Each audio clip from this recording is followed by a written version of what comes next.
Oke, halo semuanya, lagi sama gue Luis di Kinetic ID. Jadi di video kali ini gue pengen ngebahas sebuah keyboard lagi, yang dimana harganya cuma 600.000 lewat 65%, wireless compact, 3 mode, dan selain itu dia juga sudah soft facing dan juga hot swap, dan keyboard ini namanya adalah Rexus Daiwa D68 SF Max. Dan berhubung ini namanya tuh sama kayak Daiwa D68 SF yang lalu, coba bedanya di namanya, yaitu di Max di belakangnya. Dan secara fitur dan juga kualitas ini di-upgrade dari versi yang lalu.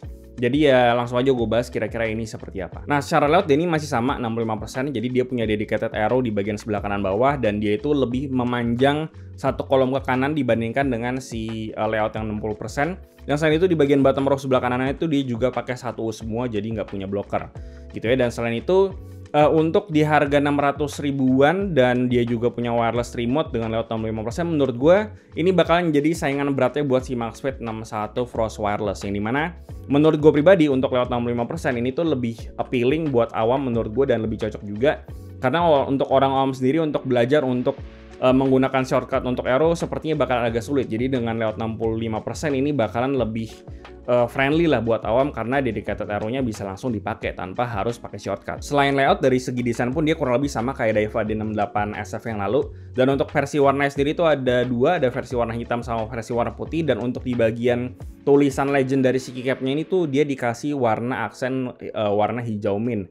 Itu, dan menurut gue pribadi sih lebih cakep atau lebih kontras yang versi warna hitamnya dibanding warna putih, karena yang warna putih itu menurut gue kalau dibandingin putih sama hijau mint gitu kelihatannya tuh kayak terlalu terang jadinya. Dan cuma back lagi itu preferensi aja. Dan untuk build quality sendiri dia ini overall tuh pakai material plastik semua, dan secara build quality pun dia nggak ada suara plastik sama sekali yang mengganggu karena dia tuh cukup kecil juga. Jadi secara build quality nggak ada problem, dan dia ini juga kerasa lebih berat sedikit daripada Daiwa D68 SF yang versi kabel, karena dia di dalamnya itu ada baterainya. Lalu buat keycapnya sendiri dia ini pakai bahan ABS double shot, yang dimana secara kualitas tuh menurut gue ini di-upgrade dari Daiwa D68 SF yang sebelumnya gitu ya, karena di sini tuh dia teksturnya lebih halus gitu, jadi nggak kerasa kayak keycap ABS double shot murahan gitu, dan feel-nya jadi kerasa lebih premium aja sih, minimal di tangan gua. Lalu untuk printingnya sendiri di sini tuh overall lebih konsisten menurut gua daripada Daiwa D68 SF yang lalu gitu ya. Dan selain itu untuk masalah printing dari si Legendnya sendiri menurut gua di sini juga lebih oke, karena kelihatannya tuh lebih menyatu. Karena kalau di versi yang di D68 SF yang sebelumnya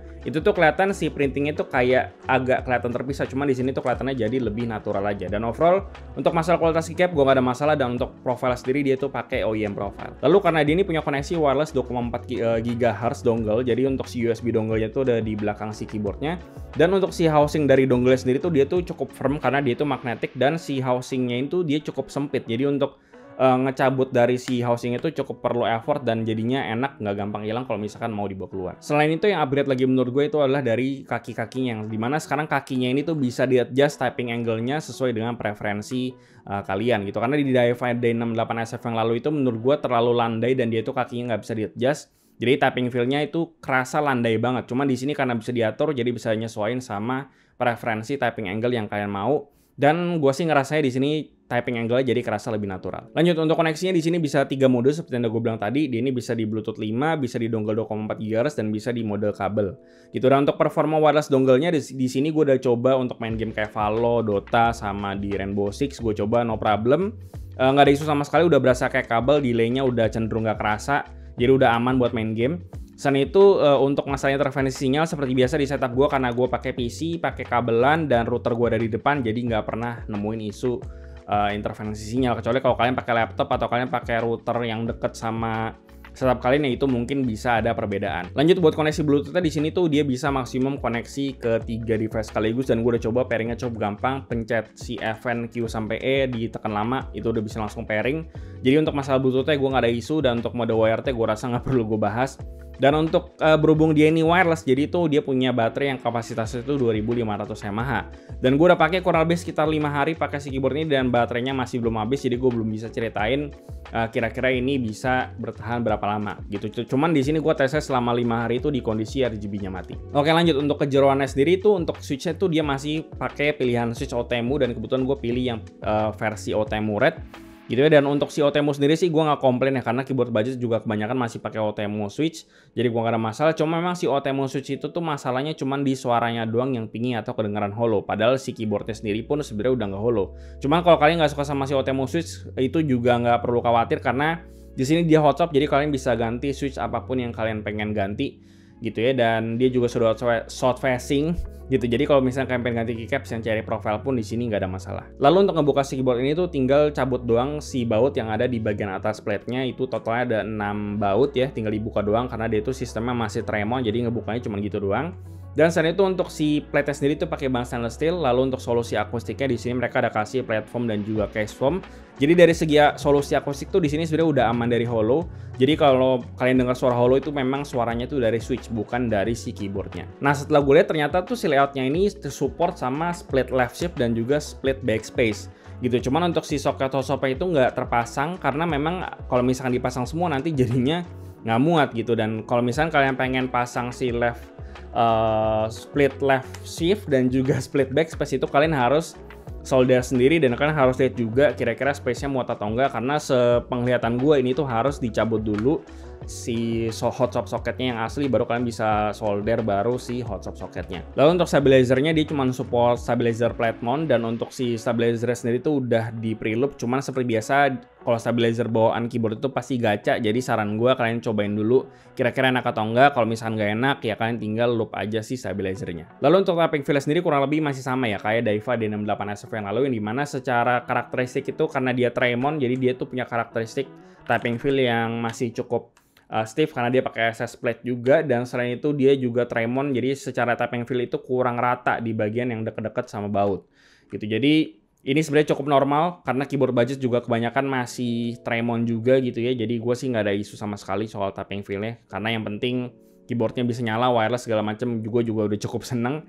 Dan minimal sih dari segi tapping feel dia masih lebih enak daripada keyboard yang keycaps-nya itu pakai ABS double shot yang kualitasnya murah-murah yang tembus LED, dan ya kalian kurang lebih paham lah maksud gua. Lalu untuk karakteristik suaranya sendiri, karena dia ini pakai auto emulate dan setupnya di sini masih stock semua, dia itu karakteristik suaranya itu dia deep clack out of the box gitu. Jadi kurang lebih suara seperti ini, dan gua nggak komplain karena preferensi suara orang-orang terhadap sebuah keyboard itu beda-beda gitu ya. Cuman kalau misalnya kalian pengen ganti atau kalian pengen achieve suara tertentu, itu bisa banget kalian ganti switch ataupun keycapnya karena dia udah hot swap seperti yang udah gue bilang tadi, dan jadinya enak juga buat mau dimodifikasi. Dan pokoknya penasaran sama suaranya kayak gimana, silahkan kalian dengerin sendiri.